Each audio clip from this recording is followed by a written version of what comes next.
போனீங்கன்னா அங்கே உள்ள லிங்கத்துடைய உயரம் 12 அடி. ஆமா, அதுல இருக்கு. அகலம் 18 அடி. கோபுரத்து உயரம் 216 அடி.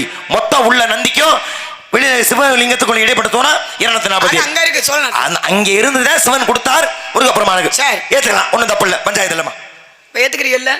சொன்ன பதில ஏத்துக்கிட்டீங்க. சந்தேகத்தை கேட்டேன், ஏத்துக்கிற என்ன